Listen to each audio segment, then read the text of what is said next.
मैं आपके लिए लेके आया प्लानर 4C इंटर ग्रुप 1 मई 2026। तो देखो प्लानर मैंने बहुत अच्छे से बनाया, जिसके अंदर आपको सबसे पहले ABC एनालिसिस जो भी आप करते हो, मतलब हाई वेटेज के चैप्टर्स आपको पहले कर लेने हैं। उसके बाद जो भी लो वेटेज चैप्टर है उसको अपन लास्ट में कवर करेंगे। सिलेबस अपन का पूरा 100% कवरेज होगा, लेकिन अपन को सबसे ज़्यादा ध्यान अपन जो हाई वेटेज चैप्टर होते हैं जहाँ से आपसे 80-85 मार्क्स इजीली कवर कर सकते हो। ओके, तो मैंने उस हिसाब से पूरा आपके लिए प्लानर डिज़ाइन करा है। तो सबसे पहले आपको 2021 को आपको फाइनेंशियल स्टेटमेंट करना है। पहले 2 दिन आराम से फाइनेंशियल स्टेटमेंट को देना, 2 दिन फैमा को दोगे। बिकॉज फैमा क्या है ना, उसके अंदर आपको जब भी कोई भी लॉ का चैप्टर करोगे, उसके साथ में आपको लॉ का क्वेश्चन बैंक लगाना है। इन केस अगर आपको फैमा अच्छे से समझ नहीं आ रहा तो आप शुभम सिंघल सर का वीडियो रेफर कर सकते हो।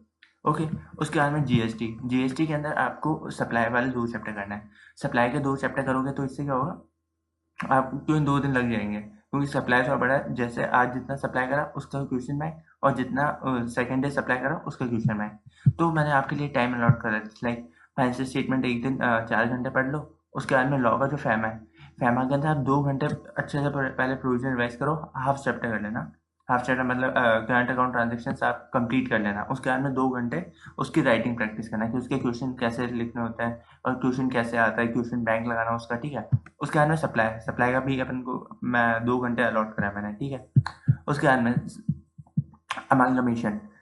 लेकिन फाइनेंशियल स्टेटमेंट के साथ साथ में ना आप एक एडजस्टमेंट लिस्ट होती है कि इस क्वेश्चन के अंदर ये एडजस्टमेंट आया, इस क्वेश्चन से में ये एडजस्टमेंट आया, मैं इसे क्वेश्चन सॉल्व करते हुए वाला एडजस्टमेंट नहीं बना, तो उसको साइड में लिखते जाना।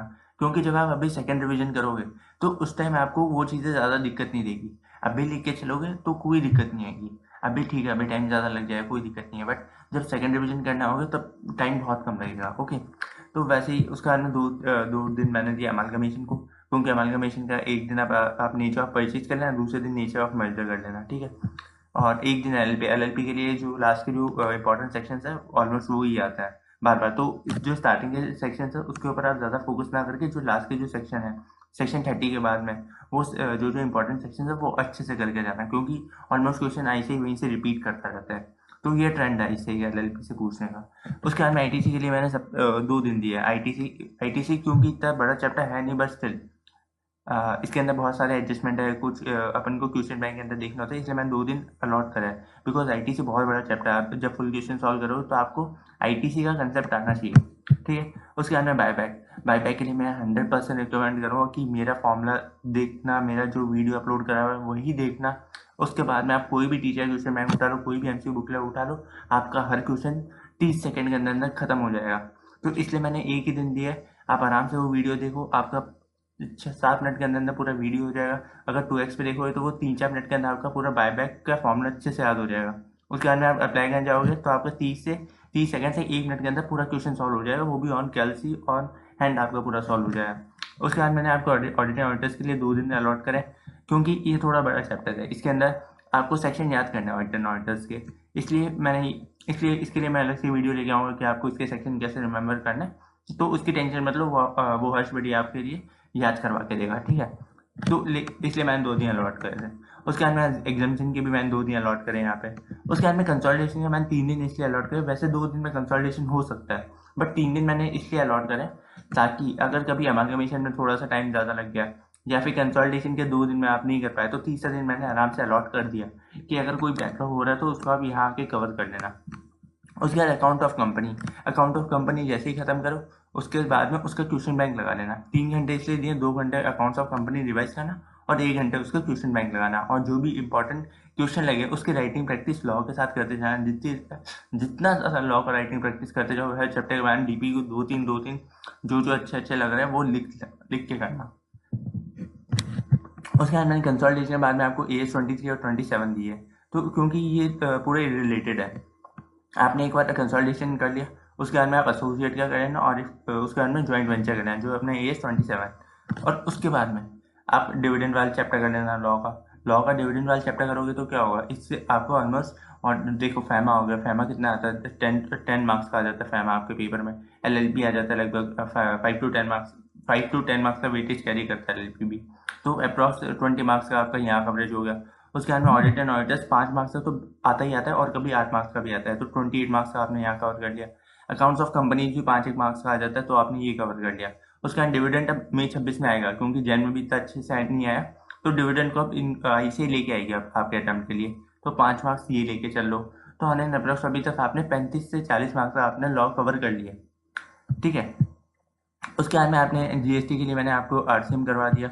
उसके बाद में ब्रांच के मान लो अगर आपको यहाँ 3 दिन लग रहे हैं और आपको 3 दिन करने बाद में भी आपको लग रहा है कि मेरे को ब्रांच का कोई फॉर्मेट याद नहीं रह रहा, तो इसके लिए मैंने ब्रांच के लिए एक अलग से सेपरेट प्ले लिस्ट बना रखी है, आप उसको रेफर करना, ठीक है।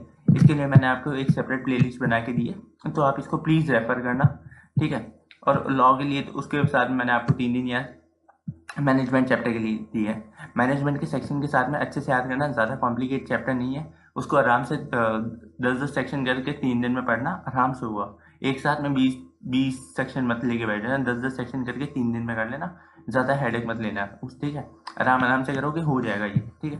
उसके बाद में एक दिन में प्लेस ऑफ सप्लाई, उसके बाद एक दिन में वैल्यू ऑफ सप्लाई, उसके बाद time of supply, E way bill. इसके लिए आप जसमीत सर के जो नोट्स हैं आप उसको रेफर कर सकते हो, ठीक है। वैल्यू ऑफ सप्लाई के लिए, टाइम ऑफ सप्लाई के लिए बहुत ईजी नोट्स बनाए हुए हैं, ओके। उसके बाद में आपको AS7 दे दिया, AS2 दे दिया, क्योंकि मान लो आपका कंसल्टेशन में यहाँ पे कोई बैकलॉग आ गया 27 रात 3 दिन में नहीं हुआ, तो यहाँ मैंने अच्छा खासा आपको टाइम दे दिया कि आप यहाँ पे थोड़ा एक दिन आराम ले लोगे। AS2 2-3 घंटे से ज़्यादा नहीं लगेगा। उसके साथ में आपको चैप्टर 6 दे दिया, जो कि बहुत छोटा सा चैप्टर है, रजिस्ट्रेशन, ठीक है। उसके साथ में अकाउंटिंग एंड रिकॉर्ड दे दिया, जो कि आपको पता है इररिलेवेंट चैप्टर है, बट ठीक है, आपको सिलेबस कंप्लीट करना है। उसके बाद मैंने आपको AS7 दे दिया। AS7 थोड़ा सा टेक्निकल चैप्टर है, तो इसको मैंने अच्छे से पूरा दिन दिया कि आराम से 4 घंटे लगा के AS7 के जो भी आपको नितिन सर के वीडियो देखने हैं, जिस भी फैकल्टी के आप देखना है वो देखो। लेकिन अगर मान लो कि आप एकदम ही स्क्रैच से शुरू कर रहे हो, आपको कुछ भी नहीं आ रहा, तो इट इज़ बेटर, या तो मैं आपको 2 प्लेलिस्ट सजेस्ट करूंगा। इधर आप सबसे पहले नितिन गौड़ के जो मैराथन के क्वेश्चन है वो आप रेफर कर लो, वरना जो जय चावला सर के जो रैपिड रिविजन आएंगे आप उनको रेफर कर सकते हो, ठीक है। ये मेरा कोई प्रमोशन नहीं है, बट एज ए बहुत हेल्प करता है पेपर के अंदर, ठीक है। उसके बाद में आपको मैंने AS10 और 15 दे दिया। AS15 अगर आपको समझ नहीं आ रहा, बिल्कुल भी समझ नहीं आ रहा, तो आप ये जो नितिन सर का जो मैराथन है उसके अंदर उन्होंने एकदम डिटेल में अच्छे से समझा रखा है, और क्वेश्चन कहाँ से आई से पिक करती है और किस टाइप का क्वेश्चन बनता है। तो एक बार उनको देख लोगे ना, और उनके साथ में एक बार लिख के देख लोगे, एक बार उनके साथ में लिखने के बाद में एक बार और लिख के देखना, आपको AS15 एक बार में समझ आ जाएगा। और फिर भी नहीं समझ आएगा तो मैं हूँ ही ना, मेरे को मैसेज कर देना या कमेंट में ड्रॉप कर देना कि आपको इस पर्टिकुलर चैप्टर के लिए आपको चाहिए वीडियो, ओके। उसके बाद में मैंने AS11, 12, 16 लिए, तो ये सब कुछ पूरे रिलेटेड है, गवर्नमेंट ग्रांट ये सब, ठीक है। फॉरेन बोरोइंग्स और 16 आपके बोरोइंग कॉस्ट, ये बहुत सिमिलर चैप्टर है, आपके 3-3.5 घंटे में आप कंप्लीट कर सकते हो। थोड़े क्वेश्चन ऑडिट करना, और जो बड़े बड़े फुल फ्लेजेड क्वेश्चन है उसको अच्छे से हाथ से लिख के करना। उसके बाद में AS22 और 25, तो ये दोनों बहुत ही ईजी है, तो ये भी आप आराम से कर सकते हो एक दिन में। उसके बाद में AS19 और 20, तो इसके लिए मैंने आपको अच्छा खासा 4 घंटे लॉट किया, 2 घंटे में आपको AS19 हो जाएगा और 2 घंटे में AS20 हो जाएगा। इसके अंदर जो भी एडजस्टमेंट है वो अच्छे से लेके करना, और मैं इसके लिए वीडियो अपलोड करता रहूँगा, जैसे जैसे आप आगे बढ़ते रहेंगे मैं वीडियो अपलोड करता रहूँगा। वो सारे एडजस्टमेंट आप अपनी अलग सेपरेट नोटबुक में लिखते रहना, ऐसा नहीं सिर्फ आप मैं वीडियो देखो, मैं वीडियो देख के उसके एडजस्टमेंट साइड में लिखते रहना, जो जो चैप्टर आप रेफर कर रहे हो उस चैप्टर के आगे एडजस्टमेंट लिखे हैं, ताकि एग्जाम से 1.5 डेज पहले आपको सिर्फ एडजस्टमेंट पढ़ना है, ठीक है। उसके बाद मैंने आपको लिए AS26 दे दिया, ठीक है। उसके बाद मैंने AS28 दे दिया। मैंने यहाँ पे थोड़ा लाइट कर दिया आपके लिए, क्योंकि यहाँ मैंने DT के लिए आपके पूरा कैपिटल गेन शुरू कर दिया, ठीक है। यहाँ मैंने आते आते AS20-25 छोटे छोटे हैं, तो इनके साथ में मैंने आपका कैपिटल गेन स्टार्ट कर दिया, और 19-20 भी छोटे छोटे हैं, तो इनके साथ में मैंने कैपिटल गेन स्टार्ट कर दिया। और यहाँ पे लॉ का मैंने बर्डन कम कर दिया कि चैप्टर 2 को 2 दिन के अंदर ले लो, ठीक है। चैप्टर 2 को आप 2 दिन में लेके चल सकते हो, ठीक है।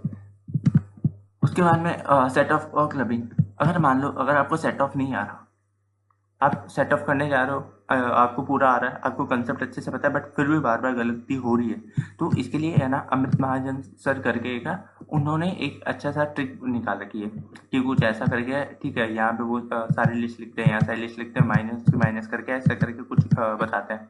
तो आप एक बार उनका वीडियो रेफर करना, वो आपके लिए बहुत हेल्पफुल रहेगा। वरना एक काम करूँगा, मैं भी सेट ऑफ का ऐसा कुछ वीडियो अपलोड करूँगा जिसके अंदर आपको बहुत ज़्यादा हेल्प होगी, और वो ट्रिक आपके लिए बहुत काम करेगी, ठीक है। उसके बाद में उसके बाद में आपने आ जाता है AS4 और 5 और 9 और 29 ये पूरा थ्योरी, ठीक है। तो इसलिए मैंने इनको सबसे लास्ट में रखा कि ये थ्योरी की एस है, मैं आपके लिए वीडियो अपलोड करूंगा, तो आप उनको भी रेफर कर सकते हो, या फिर जो भी आपकी रेस्पेक्टिव फैकल्टी है उसके वीडियो रेफर करके एक बार इनके क्वेश्चन बैंक गो थ्रू कर लेना कि कौन कौन से एडजस्टमेंट पूछते हैं, और सारे एडजस्टमेंट मैं आपको अपने वीडियो के अंदर कवर करवा दूंगा। खाली आपको एक बार लिख के देखना है, एक बार उसकी थ्योरी अच्छे से याद रखना है। आपको AS4, 5, 9, 29 कि इन सब और AS16 और AS7 सबके अच्छे से डेफिनेशन याद करके चलना, ठीक है। मैंने शायद यहाँ पे AS24 कवर नहीं करा, वो आपको सेकंड रिवीजन में कवर करवाऊँ, क्योंकि पूरा थ्योरेटिकल है, उसके अंदर कोई प्रैक्टिकल नहीं है। तो इट इज बेटर कि थ्योरेटिकल है तो उसको एग्जाम से पहले ही पढ़ो तो ज्यादा बेटर है, अभी उसके ऊपर टाइम इन्वेस्ट ना करो तो ज्यादा सही है, ठीक है। यहाँ GC और IUS मैंने लास्ट में दिए, हाँ वेटेज है, बट ये बहुत ज्यादा टेक्निकल चैप्टर है। अगर आपको बिल्कुल भी आज तक कभी GC और IUS समझ नहीं आए तो इसके लिए आप दीपिका राठी का वीडियो देख सकते हो। उसके बाद में एक दिन मैंने आपको दे दिया कि जितना भी आपने अब तक सिलेबस करा है उसके जितने भी आपने एडजस्टमेंट लिस्ट बनाई है सारे एक बार रिवाइज कर लो, 2-3 घंटे बैठ के जितना आपने पढ़ा है अब तक पूरा रिवाइज कर लो कि मैंने क्या क्या पढ़ा, इस चैप्टर के अंदर ये था, इस चैप्टर के अंदर ये एडजस्टमेंट है। और लॉ में भी सेम आराम से मॉड्यूल 1 रिवाइज करना पूरा, और उसके बाद में एक एक टेस्ट लिख के देख लेना। टेस्ट लिखोगे तो आपको पता चल जाएगा कि आपके वीक चैप्टर्स क्या है, आप कौन सा टॉपिक है जो आप बार बार भूल रहे हो, कौन सा चैप्टर है जो आप अच्छे से लिख ही नहीं पा रहे हो। लाइक कि आपको फहमा आता पूरा है, लेकिन आप जब आंसर प्रेजेंट करने जा रहे हो तो आपको सिर्फ फहमा लिखा नहीं जा रहा, मैनेजमेंट के आपसे पॉइंट्स की पूर है, डिविडेंड की कैलकुलेशन में गलती हो रही है, जो चार्जेस है वो समझ आ रहा है, बट पूरी चीजें मैचअप हो रही है कि कौन सा सेक्शन कब अप्लाई करना है। तो टेस्ट लिखोगे, उसको इवेल्युएट करोगे तो बहुत हेल्पफुल करेगा, ठीक है। टेस्ट लिखना मत छोड़ना, यहाँ पे बहुत ज्यादा जरूरी है टेस्ट, ठीक है। उसके बाद में ये सेम टू सेम आपको एक बार जब आप टेस्ट वेस्ट खत्म कर लो तो सेम आपको ये करते हुए चलना है। और DT का भी मैंने बता रखा है यहाँ, सेट ऑफ क्लबिंग, उसके बाद में HP। कैपिटल गेन मैंने क्यों दिया, ये इंडिविजुअल चैप्टर है, तो ये अच्छा वेटेज 5 से 10 मार्क्स तक कवर करता है कैपिटल गेन, ठीक है। उसके बाद में सेट ऑफ आता ही आता है। उसके बाद में क्लबिंग, HP, रेसिडेंशियल स्टेटस। देखो पेपर का आपको फॉर्मेट पता होना चाहिए कि एक तो आता है अपन का टोटल इनकम का जिसके अंदर PGBP कवर रहता है, और एक सेकंड वाले आता है रेसिडेंशियल स्टेटस के साथ में, या तो आपको TDS TCS देगा, ठीक है, रेसिडेंशियल स्टेटस के साथ में आएगा। और तीसरा जो क्वेश्चन आता है उसके अंदर अपन का आता है कैपिटल गेन, सैलरी, HP, ये सब आते हैं। और फोर्थ के अंदर आता है अपन का सेट ऑफ और रिटर्न। तो अगर आपको मान लो यहाँ TDS TCS कर रहे हो बट आपको अच्छे से नहीं हो रहा, तो लेकिन इसके लिए अगर आप ये स्किप कर रहे हो, इन केस कोई भी बच्चा अगर ABC एनालिसिस करके जाता है, अगर आप TDS स्किप करके जा रहे हो तो मेक श्योर आपको कैपिटल गेन अच्छे से आना चाहिए, पूरा सैलरी अच्छा आने, सैलरी मैंने शायद यहाँ पे इंक्लूड नहीं करा, तो अच्छा यहाँ पे मेरे से थोड़ा गलती हो गया। तो डिडक्शन के बाद में ना TDS के डिडक्शन के बाद में ना 2 सैलरी के डाल लेना, ठीक है। मेरे से मिस्टेक हो गया तो सैलरी यहाँ पे ऐड ऑन कर लेना, ठीक है। 2 दिन सैलरी को अच्छे से देना आराम से, उसके बाद TDS करना, उसके बाद में PGBP करना, उसके बाद 2 दिन आराम से टोटल इनकम के क्वेश्चन करना, और जितने MTP जो आपके जैसे अमेंडेड है वो सब सॉल्व करना है, जितने भी आपके अमेंडेड MCQ मिले पूरे सॉल्व करना है, क्यों बिकॉज DT के अंदर आपसे MCQ नहीं बनेंगे, पूरे क्वेश्चन बन जाए, लेकिन जो 15 मार्क्स के MCQ होंगे वही आपके लिए गेम चेंजर बनेंगे। तो वो MCQ अच्छे से सॉल्व करना आना चाहिए कि MCQ के अंदर कैसे कैसे एडजस्टमेंट पूछता है, तो वो सब आने चाहिए, ठीक है। उसके बाद में PYQ लगाना, सेम GST के लिए भी मॉडल टेस्ट पेपर और दे रखे हैं, उनको अच्छे सॉल्व करना, और जो भी MCQ की ICAI ने बुकलेट इशू कर रखी है, क्योंकि MCQ बुकलेट से पूरा क्वेश्चन उठ के आते हैं सेम टू सेम, आप एग्जाम में जाके देखो अरे ये तो मैं अभी करके आया हूँ, तो ये बहुत ज्यादा हेल्प करते हैं। जो मॉडल टेस्ट पेपर दे रखे हैं आप अकाउंट्स के लिए रेफर करना, लॉ के लिए रेफर करना, बट DT और GST में थोड़े अमेंडमेंट आ रखे हैं तो अच्छे से देखना। और DT जब ये सिलेबस करो ना, जो भी अमेंडमेंट वाले एरियाज है उनको अलग से टॉप प्रायोरिटी पे रखना, वो पेपर में आपके 10 से 15 से 20 मार्क्स से सिर्फ और सिर्फ एडजस्टमेंट के ऊपर क्वेश्चन मिलेंगे, ठीक है। उसके बाद में सेम टू सेम मैंने वापस यही आपको फॉर्मेट दे सेम टू सेम दिया, इसी फ्लो में चलना है, आराम से टाइम देते देते चलना है। ग्रुप 1 है, ज्यादा हड़बड़ी नहीं करे, आराम से टाइम इन्वेस्ट करो। और यहाँ पे देखो मैंने ना होली की छुट्टी नहीं दी, ठीक है, मैंने होली के हॉलीडे नहीं दिए, तो और लेकिन ये मैंने कब तक कंप्लीट करा, मैंने 27 तक। तो और यहाँ पे मैंने 16-17 के बाद में मैंने आपको पूरा गैप दे दिया 3 सब्जेक्ट का। तो इट इज़ बेटर कि मान लो कि कभी कोई हेल्थ इश्यूज हो गए तो ये आपके लीव डेज ऑफ डेज है कि इन डेज में आके आप कंपलसेट कर सकते हो अपना टाइम टेबल, ठीक है। आप ऐसा प्रेशर नहीं आना चाहिए। ये तो मैंने अर्ली स्टार्ट कर दिया कि 20 से स्टार्ट कर लो, तो ये मैंने आपको एक अर्ली स्टार्ट दे दिया कि आप 20 से स्टार्ट कर लोगे ना ये पूरा सिलेबस, तो ऐसे करोगे तो हो जाएगा, एकदम प्रॉपर है।